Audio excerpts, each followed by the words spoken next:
graça e a paz seja com todos vocês aqui hoje à noite. Eu sinto-me muito honrado por estar aqui e no ano passado fui grandemente abençoado. Espero que Deus tenha também misericórdia de nós mais por essa noite.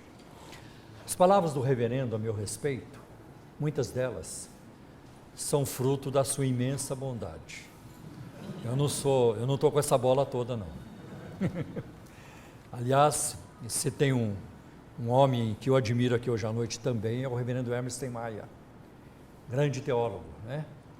Um expoente não apenas da igreja presbiteriana no Brasil, mas do mundo evangélico brasileiro, né? Então eu tenho por ele respeito, eu admiro e tenho por ele amor cristão também. Eu estou feliz de vê-lo aqui esta noite. Eu vou começar com vocês, nós vamos ler um texto que está em 1 Timóteo, capítulo 4.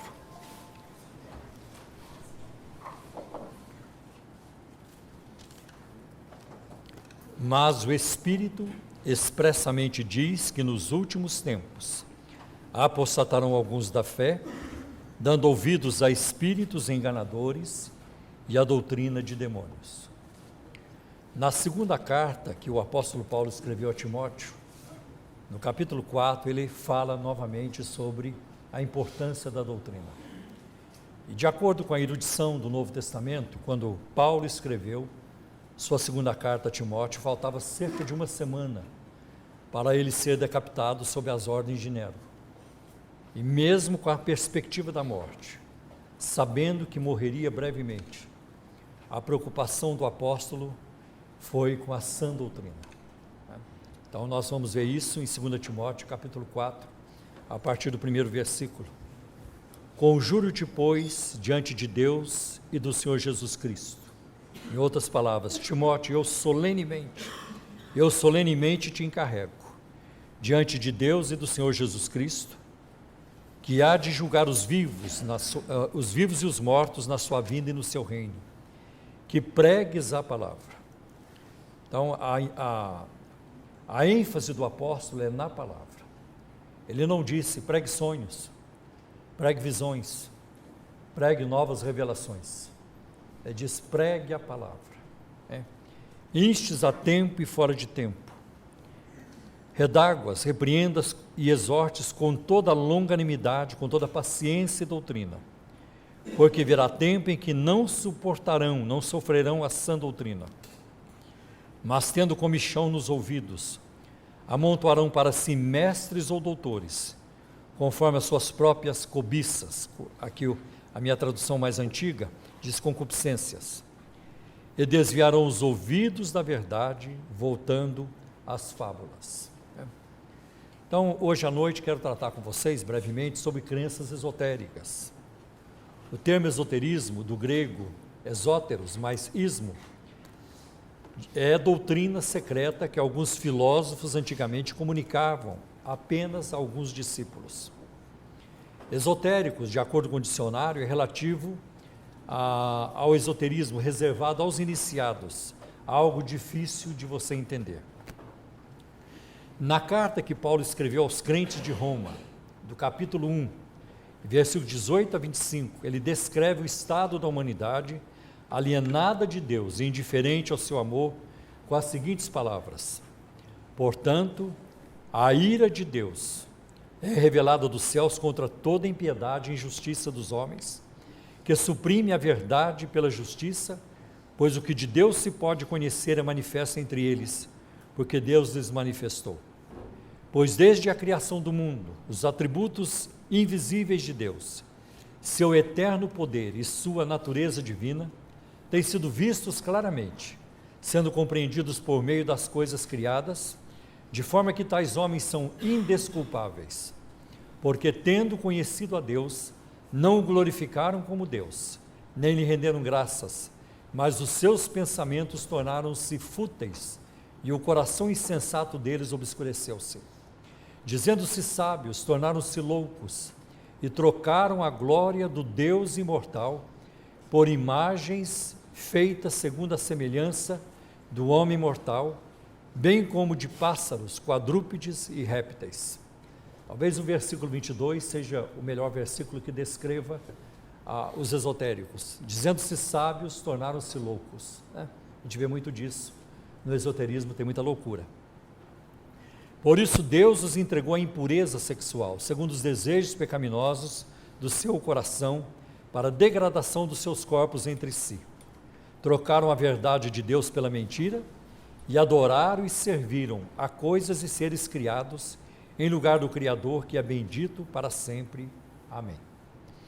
Embora o apóstolo Paulo estivesse falando e descrevendo a situação da sociedade dos seus dias e ao seu redor, suas palavras se encaixam muito bem naquilo que creem e o que muito fazem hoje muitas pessoas.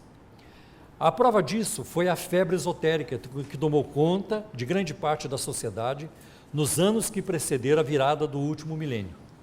Todos os tipos de crenças e superstições encontraram guarida em quase todos os segmentos da vida moderna. Passou-se a crer em tudo: pirâmides, cristais, florais de bar, fadas, cromoterapia, gnomos, duendes, elfos e delfos, anjos cabalísticos e muito, muito mais. Parece que a lista não tem fim. Esperava-se que após o ano 2000, a onda do misticismo arrefecesse. Tal coisa ainda não aconteceu. Estão aí os livros e os filmes de Harry Potter para mostrar que o ser humano da era científica e do avanço tecnológico continua fascinado pela magia e pela superstição. Um jornal de São Paulo publicou uma reportagem sobre a Vila Madalena, classificando-a como o bairro mais esotérico da cidade. Num artigo intitulado "O lado oculto da Vila Madalena", o jornal informa: o lado oculto da vila se revela aos olhos de qualquer um que circule pelo bairro durante o dia. Há várias lojas de penduricalhos para casa, cursos de danças étnicas, remédios alternativos, massagens que prometem dar um trato em auras e chakras, magos que interpretam mapas astrais, leem as mãos e até mesmo os pés. Agora já tem leitura de pés também. Tudo mais real do que fadas ou duendes, mesmo porque o oculto custa reais, você tem que pagar. E vocês sabem que por dinheiro não tem mágica, né? Pode fazer magia, existe para muita coisa, mas por dinheiro é muito difícil. Para os mais céticos, toques, banhos e perfumes que transportam ao paraíso. Exoterismo e esoterismo, vamos ver esses termos. Esses termos são usados para expressar dois aspectos fundamentais das realidades humanas: a exoterioridade e a interioridade. Não apenas as religiões, mas as artes, as experiências, as emoções e tudo que tem a ver com o ser humano é marcado por um componente visível, claro, compreensível, aberto, e outro obscuro, enigmático, fechado e incompreensível. Foi assim que os gregos criaram esses dois termos, exotérico com X, para significar a parte externa dessas realidades, e o esotérico com S, indicando a parte interna dessas realidades. Os termos podem também ser aplicados nas artes, na literatura, na psicologia e ciências da religião, não estando restrito ao sobrenatural. Veja a influência de crenças esotéricas na sociedade. A influência veio através do movimento da nova era, chamado New Age, ou Era de Aquário, hoje conhecida como Nova Espiritualidade. Na mídia, a influência é muito grande. No final do século XX, as novelas da Globo, elas bombardearam em cima disso.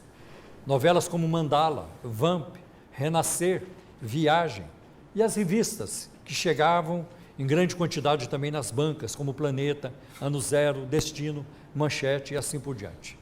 Os filmes também fizeram sucesso, como ET e Ghost e muitos outros, né? Isso trouxe também uma obsessão por anjos, né? E surgiu no cenário anjos cabalísticos, anjos com novos nomes, né?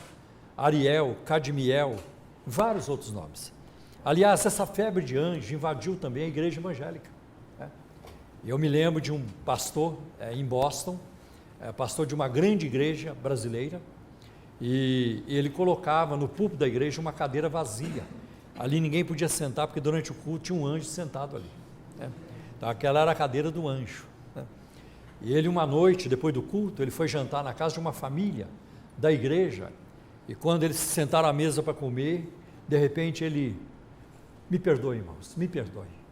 Eu vou ter que voltar lá na igreja, eu não liberei os anjos. E se eu não voltar e não liberá-los, eu vou ficar lá a noite toda lá na igreja. Então, já que eu volto, vou lá liberar os anjos e volto, né? Então, todo esse tipo de coisa. O que a Bíblia fala em Colossenses capítulo 2, versículo 18, o culto aos anjos. O culto aos anjos, né? Então, é muito comum em igrejas abusivas ou igrejas desequilibradas, o pregador usar esse artifício. Estou vendo um anjo na galeria, o anjo agora está descendo a escada, agora o anjo está tocando aquele moço de óculos lá no canto, agora o anjo está vindo aqui, vai tocar naquele de azul e assim por diante, né? Então são coisas que são da mente dele e não tem como você nem avaliar à luz da Bíblia, né? Então tem muito disso, tá? Nós vamos ver, a obsessão por mestres cósmicos também, né? E a Bíblia fala muito sobre isso em Colossenses 2,18, Hebreus 1,14, né? Então houve aí todo o incentivo para você saber quem é o seu anjo, que é um anjo que caminha com você, você precisa conhecê-lo, você precisa falar com ele, né? E a Bíblia nos fala quem são os anjos em Hebreus 1,14, os anjos são ministros de Deus, tá? Que trabalham em favor daqueles que hão de herdar a salvação. E a Bíblia não nos ensina a dar ordens para anjos, é Deus quem dá ordem aos anjos a nosso respeito, né? E a Bíblia também não nos ensina a desenvolver a comunhão com o anjo. Eu tenho uma comunhão muito profunda com Miguel, eu já vou no arcanjo, é Miguel, mas eu tenho uma comunhão muito boa com Gabriel e tudo isso. Não. A Bíblia nos diz em 1 João capítulo 1, logo no início da carta, a nossa comunhão é com o Pai e com o seu Filho Jesus Cristo, né? Então houve todo aí um abuso, uma obsessão também por causa de anjo. Uma outra coisa também que tomou conta e ainda toma conta é a questão da ufologia, a crença em vida inteligente em outro planeta. Se você pegar a revista Isto É desse fim de semana, de domingo agora, tem um artigo sobre isso, e a revista vai contar que foi feito um simpósio agora no sul do Brasil, e cientistas renomados estavam lá, mas à medida que você lê o artigo, você vai vendo que há uma dose de ceticismo do articulista em relação à existência de vida inteligente em outros planetas. Eu nunca vou dizer para vocês, nunca vou dizer em lugar nenhum, que não existe vida inteligente em outros planetas, porque para eu dizer isso eu teria que viajar pelo universo todo e comprovar empiricamente. Mas o que eu posso dizer para vocês é que até o momento nós não temos nenhuma informação sobre isso. Não existe um museu do mundo, não existe nenhum lugar no mundo onde você possa ver o óculos do ET, o capacete do ET, o chinelo do ET ou o parafuso de um disco voador. Nós não temos isso, tá? Então ainda não temos provas palpáveis, reais sobre isso. Então a crença na ufologia ela está mais para a arena do misticismo do que para a arena científica, né? Então a gente vê muito isso. E aí tem muitos relatos de pessoas que foram abduzidas, pessoas que dizem que os ETs mentiram, porque ele prometeu para mim que eu iria dar uma volta no disco voador e ele não me levou, ele mentiu para mim. Então você tem ETs mentirosos, né? Ou então tem aquela mulher que engravidou e ela disse, eu fiquei grávida de um ET, né? Eu fui abduzida e um ET me engravidou. Mas quando nasce o bebê, ele está mais ou menos parecido com o padeiro da esquina, né? É uma coisa meio complicada. Então, tem muitas dessas histórias, né? E aí tem muitas outras coisas em relação à ufologia também, que não bate certamente com aquilo que está revelado na Bíblia Sagrada. A Bíblia não fala de vida inteligente em outros planetas. O que os ufólogos querem é defender isso à luz da Bíblia. Não, a Bíblia fala. A Bíblia fala em Ezequiel capítulo 1, versículo 10, né? Não, Ezequiel é muito claro, quando ele abre o seu livro, ele diz, eu estava no meio dos cativos, junto ao rio Quebar, os céus se abriram e eu vi visões de Deus, não eram visões de ETs, não eram visões de esquadores, eram visões de Deus, né? Então nós não temos ainda provas em relação a isso. Pode ser que um dia venhamos a ter contato, mas até o momento nós não temos isso como prova. Também existe a crença de que no núcleo central da Terra há uma cidade chamada Atlântida, e os homens lá já existem há 35 mil anos, são muito altos e assim por diante. Não muito distante, tem Lemúria, mas não há comprovação científica para tais informações. Então, o esoterismo ele é muito pobre de discernimento, e ele é muito pobre de lógica ao mesmo tempo. Por exemplo, alguém surge dizendo que Jesus, ele viveu na Índia, né? Ou ele foi para o Egito, ele aprendeu artes mágicas na Índia. Se Jesus tivesse aprendido artes mágicas na Índia, isso teria sido usado contra ele no seu julgamento. Olha, esse homem faz mágicas, né? Esse homem é um feiticeiro, e ele não foi acusado disso, né?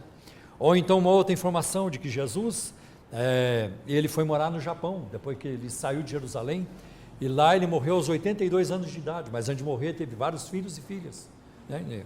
Um Jesus japonês e assim por diante. Então tem muitas crenças que não vão bater, e são muitas elas, né?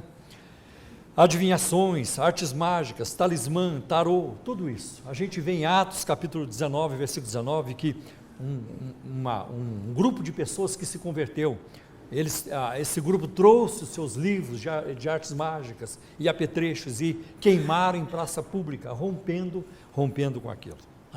Há muitas superstições, cristais, pirâmides, código da Bíblia, né? Por exemplo, nós vamos encontrar essa proposta do código da Bíblia de um jornalista e um rabino judeu, dizendo que existe sim um significado nas entrelinhas do texto hebraico. E lá você pode detectar o assassinato de Isaac Rabin, você pode detectar o surgimento do Hitler e assim por diante, né? E é muito difícil. O que eu acho mais interessante é que essa gente não está preocupada com aquilo que a Bíblia fala claramente, né? Aquilo que está muito claro na Bíblia, eles não se interessam por isso. Eles querem buscar alguma coisa que a Bíblia não fala, né? Que a Bíblia não fala. A astrologia, que também ela é muito servida, os jornais, né? A televisão é uma febre astrológica para tudo quanto é lado, né? E a Bíblia condena a astrologia em Deuteronômio capítulo 4, versículo 19, Isaías 47, versículo de 13 a 15, Jeremias 10, versículo 2, há muitas referências bíblicas em relação a isso. Então nós vamos ver tudo isso dominando a cabeça das pessoas. Quero falar algo com vocês sobre esoterismo e interpretação bíblica.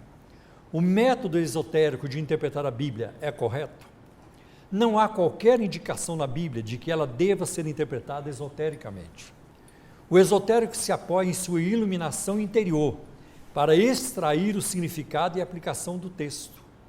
O cristão se apoia na iluminação do Espírito Santo e na hermenêutica, que são as regras de interpretação. Aliás, o campo religioso brasileiro é muito pobre nessa área de hermenêutica, né? Eu vi agora recentemente uma declaração do Davi Miranda, muito preocupante, né? Muito preocupante, é coisa de 10 dias atrás.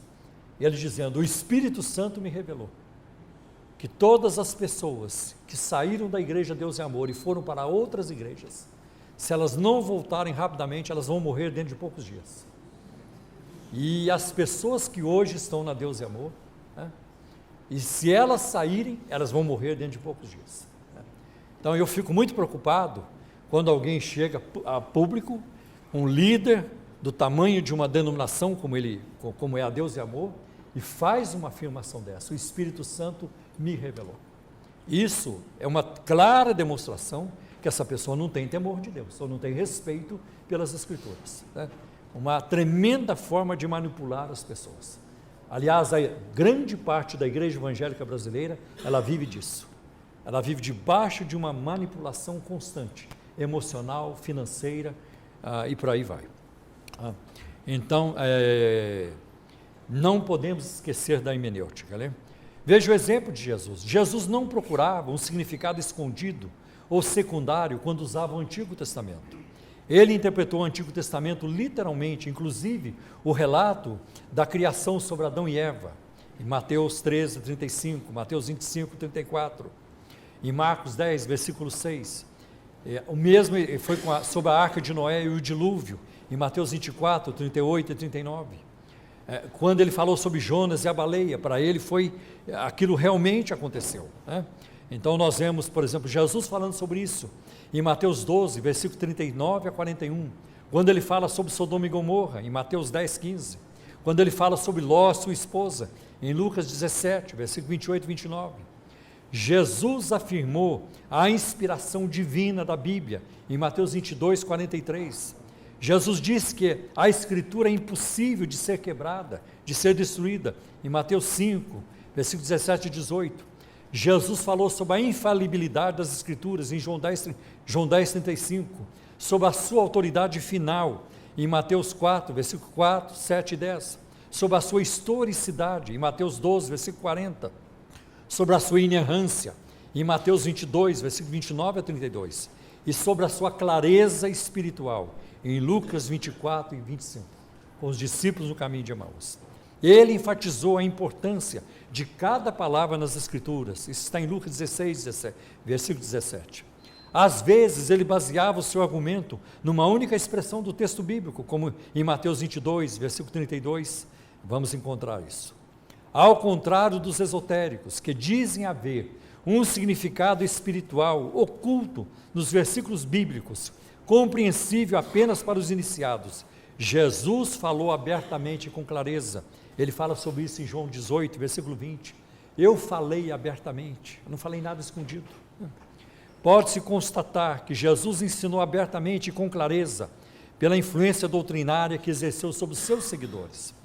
Alguns eruditos observam que se Jesus tivesse a intenção de ensinar um cristianismo esotérico, ele teria sido um fracasso, pois os seus ensinos levaram os seus adeptos a crer exatamente o contrário.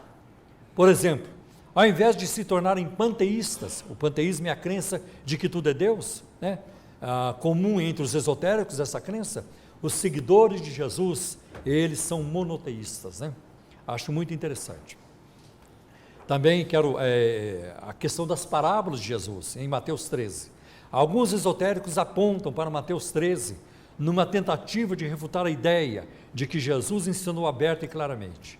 Dizem que Jesus usou parábolas para que alguns entendessem os seus ensinos e outros não. Depois de uma parábola, os discípulos perguntaram-lhe, por que lhes falas por parábolas? Né? Mateus 13, 10. Ou por que nos fala por parábolas? Jesus respondeu, porque a vós outros é dado conhecer os mistérios do reino dos céus, mas àqueles não lhes é isso concedido. Estava Jesus fornecendo apoio ao esoterismo? De jeito nenhum. Um mistério no sentido bíblico é uma verdade que não pode ser discernida apenas através da investigação humana, mas requer uma revelação especial de Deus.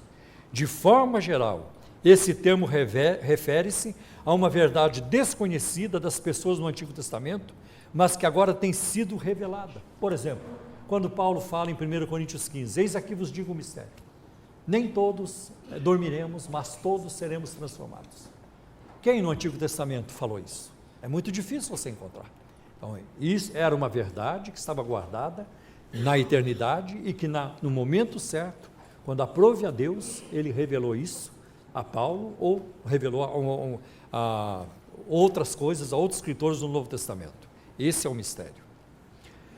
Vamos ver ainda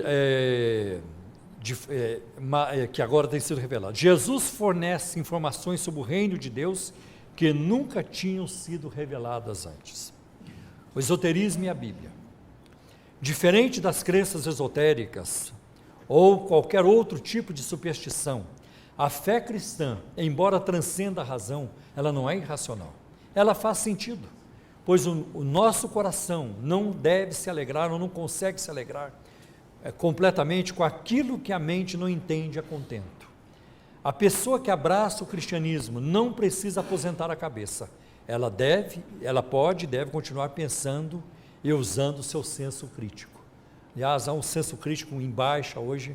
A grande parte da igreja evangélica brasileira, ela não tem esse discernimento, ela não tem senso crítico. E o que existe é uma ingenuidade muito grande.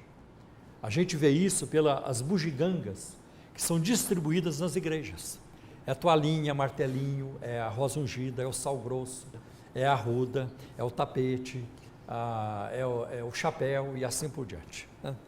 Então, uma igreja infantilizada. Vocês sabem muito bem que um bebê, uma criança de colo, Ela pega tudo que ela vê pela frente. Ela está no colo da mãe, ela passa a mão na presilha, no brinco, no colar, ela vai pegando tudo. Se tiver caneta, ela pega. Criança quer pegar, porque é uma criança. E assim eu vejo hoje. Você não coloca uma criança para meditar.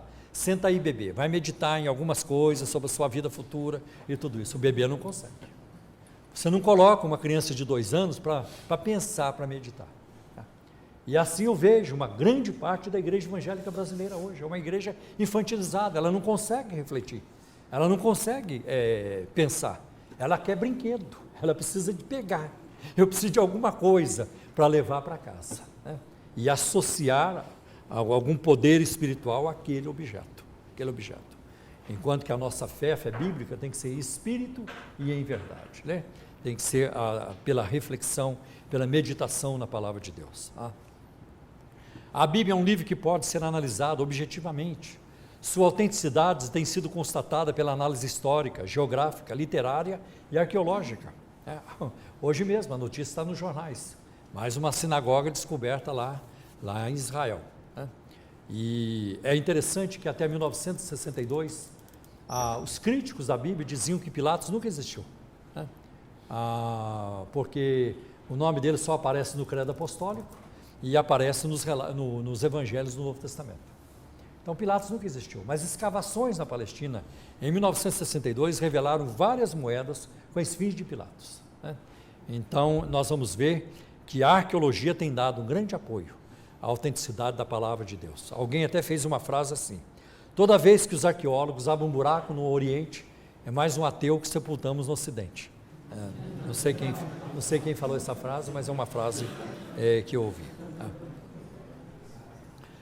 A Bíblia, escrita durante um período de mais de 1.500 anos, por mais de 40 autores, sendo que a maioria deles não esteve junta, ela trata de diversos assuntos, pessoas e datas, revelando uma linguagem progressiva e harmoniosa. A quantidade de manuscritos da Bíblia existentes hoje facilita uma verificação objetiva, satisfatória, fortalecendo a confiabilidade dos textos do Antigo e do Novo Testamento. Por exemplo, Josh McDowell, ele informa nos seus livros a evidência que exige um veredicto, mais evidência que exige um veredicto. Ele diz: atualmente sabe-se da existência de mais de 5.300 manuscritos gregos do Novo Testamento. Acrescente-se a esse número mais de 10.000 manuscritos da Vulgata Latina e teremos hoje mais de 24.000 cópias de porções do Novo Testamento. Nenhum outro documento da história antiga chega perto desses números e dessa confirmação. Em comparação com a Ilíada de Homero, que vem em segundo lugar, com apenas 643 manuscritos que sobreviveram até hoje. Interessante que tem uma turma que está disposta a jogar o Novo Testamento fora, mas não está disposta a jogar as Ilíadas fora. Temos mais de 24.000 manuscritos do Novo Testamento, apenas 643 para as Ilíadas. Acho que há uma pequena diferença, não é? R.C. Sproul também diz o seguinte: a área da investigação histórica, mais do que qualquer outra, nos tem dado motivos para encararmos com otimismo a questão da confiabilidade das Escrituras. Descobertas levadas a efeito no século XX, como as de Ugarit, Qumran e Ebla, foram muito úteis no sentido de aprofundar nosso conhecimento da antiguidade. As lâminas Nuz e Amarna resolveram inúmeros problemas do Velho Testamento. A obra de Ramsay, investigando as viagens de Paulo como registradas por Lucas, comprovou de tal forma a exatidão de Lucas como historiador, que os historiógrafos seculares modernos o chamaram de melhor historiador da antiguidade. Os historiadores bíblicos suportaram melhor o escrutínio e a crítica do que outros dos tempos antigos, como Joséfo e Heródoto. Por que as pessoas abraçam o esoterismo? Talvez um dos fatores que determinam toda essa corrida atrás de crenças ligadas ao esoterismo seja o contexto social em que vive a sociedade brasileira. Grande parte dessa sociedade já fez a sua escolha. Vai continuar acreditando em lendas, em fábulas, na astrologia, na reencarnação, florais de Bach, pirâmides, cristais, mesmo que não haja comprovação científica para tais coisas ou evidências de que elas realmente funcionam. O Brasil é um país místico, obcecado com o sobrenatural. E qualquer coisa que se prega nas igrejas ou fora delas, está fadada ao sucesso. Como as pessoas gostam de crer, não importa em quê. Eu sei que se eu fizer um rato de gesso e botar lá no púlpito da igreja e disser, esse é o nosso Deus daqui em diante, eu vou perder muitos membros, mas eu vou ganhar muitos. Porque as pessoas estão dispostas a crer em qualquer coisa. Tá? É a loura da Dutra, é a loura do banheiro, é o chupa-cabra, os ETs de Varginha e assim por diante. Né? Aliás, esse é um argumento muito interessante que os ufólogos usam. Por que nós humanos não temos contato com os ETs? Porque as autoridades não permitem. Tá? Por exemplo, a KGB não permite a gente entrar em contato com os ETs, a CIA não permite, tá? A CIA não permite, e a ONU não permite. Mas eles dizem que os ETs estão anos-luz em tecnologia na nossa frente. Como é que eles não conseguem superar a ONU? Como é que eles não conseguem passar por cima da KGB ou da CIA? Ou coisas assim, né? Eles não conseguem. Como é que eles não conseguem passar nem pela polícia de Varginha, né? Lá no sul de Minas, né? E entrar em contato, né? com os mineiros, né? Lá no sul de Minas. Né? Muito interessante. Então não faz lógica, não tem lógica. Não tem lógica. Uma outra coisa, há uma onda de frustração em toda parte. O homem moderno está frustrado com tanta guerra, tanta violência, terrorismo, injustiças, modelos de governo que não dão certo. E isso leva a buscar ajuda em qualquer lugar. Parece uma geração de náufragos dispostos a agarrar-se em qualquer coisa, como se fosse uma tábua de salvação.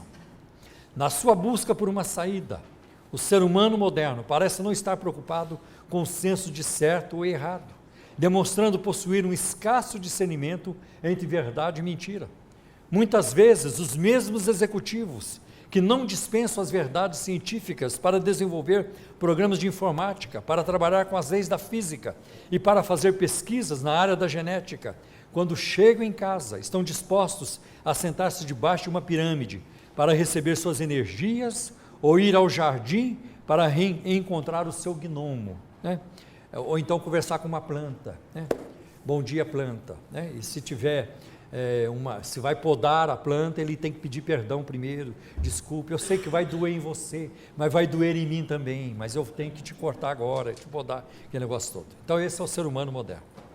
Mesmo sem qualquer verdade verificável sobre todas essas superstições, ele continua disposto a crer. Logo, o ser humano moderno é extremamente capaz quanto ao conhecimento científico e extremamente ingênuo quanto aos valores espirituais. A maior necessidade hoje que temos é de discernimento. A igreja evangélica não precisa de outra coisa mais do que de discernimento bíblico e doutrinário. E quando eu falo de discernimento, eu penso no nariz. O nariz é uma parte do corpo que eu não gosto, porque a gente olha aqui na testa, está lisinha, o rosto também, está tudo, mas quando chega aqui tem um negócio que sai para frente. E alguns têm o nariz muito grosso, outros muito finos, outros torto para cima, para baixo, para a esquerda ou para a direita. E alguns chegam a fazer plástica, né, para mudar o nariz. E o nariz, até na hora de beijar, ele atrapalha, você tem que entortar a cabeça. Eu fico perguntando, por que Deus não colocou o nariz lá no ombro, né, outra parte do corpo? Por que aqui? Porque Deus é sábio.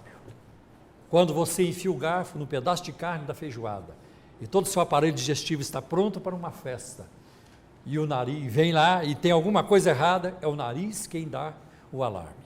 Ele manda uma mensagem para a central, está estragado, e vem a ordem imediatamente, aqui não entra, né? Então o corpo fica protegido, né? Então, se Deus desenvolveu um aparelho para proteger o nosso corpo físico, né, para não termos doenças ou morte, você não acha que Deus está preocupado em nos fornecer algo também que venha proteger a nossa vida espiritual, a nossa alma? Isso se chama discernimento bíblico, muito importante.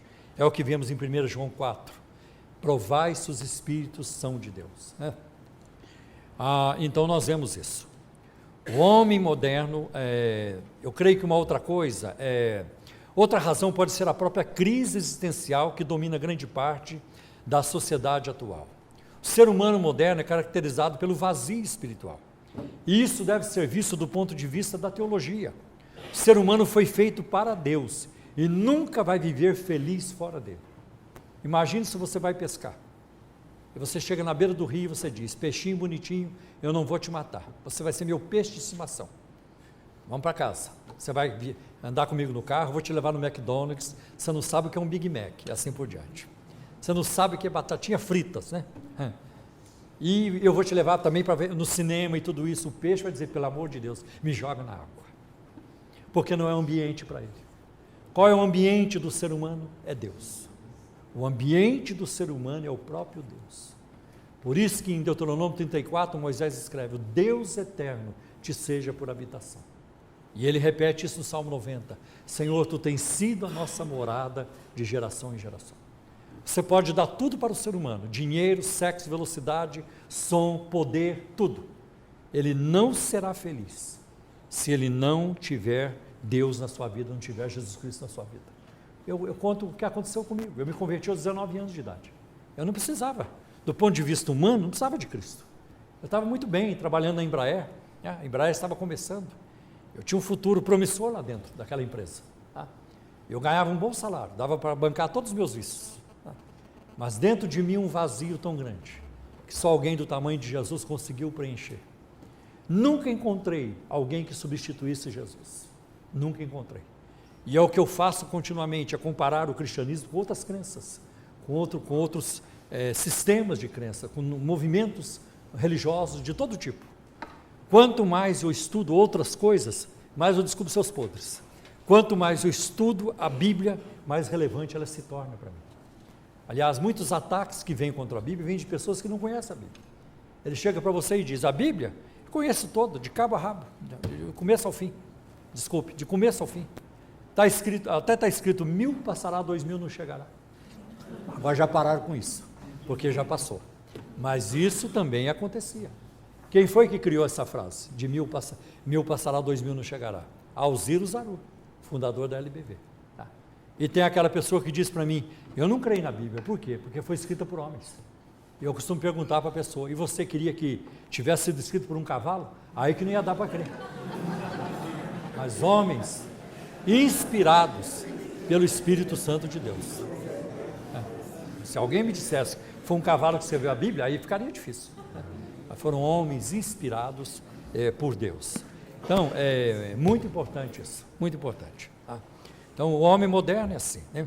O ser humano foi feito para Deus. Assim, o homem moderno, na sua ansiedade de preencher o vazio, produzido pela ausência ou ignorância do Criador, estará receptivo a quase tudo: vícios, velocidade, poder, dinheiro, sexo, superstições, gurus e por aí vai. Nesse momento, verdade e bom senso pouco importam. Tem um versículo que me ajuda muito, Eclesiastes 3:11.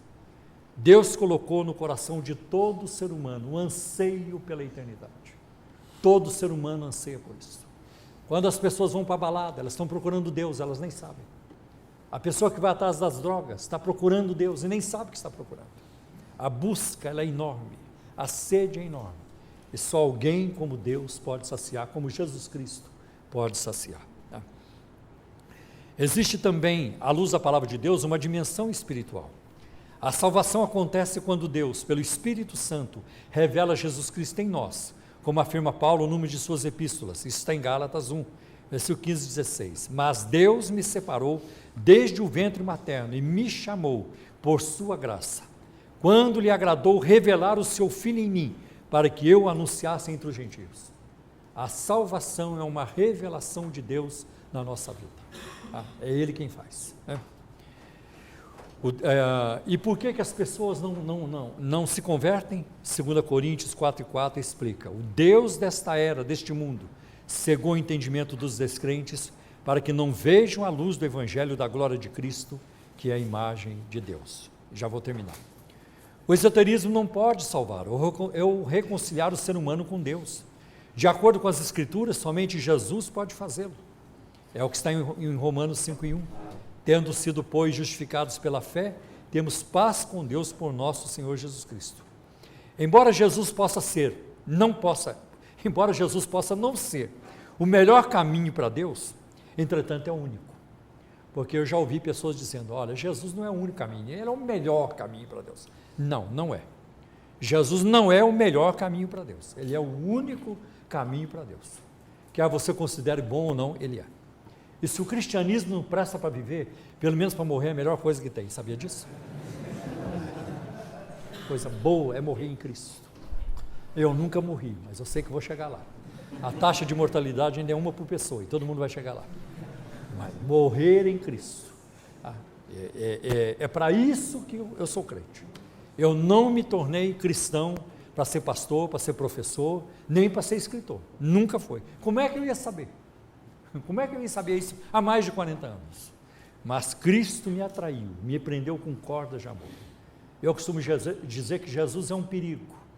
Se você passar por perto dele, ou ele por perto de você, e você der uma olhada nele, você está fisgado, nunca mais vai esquecer. Porque vida cristã não é ser presbiteriano, nem batista, nem assembleiano, nem metodista. Vida cristã é paixão por Cristo. É você estar cheio dele.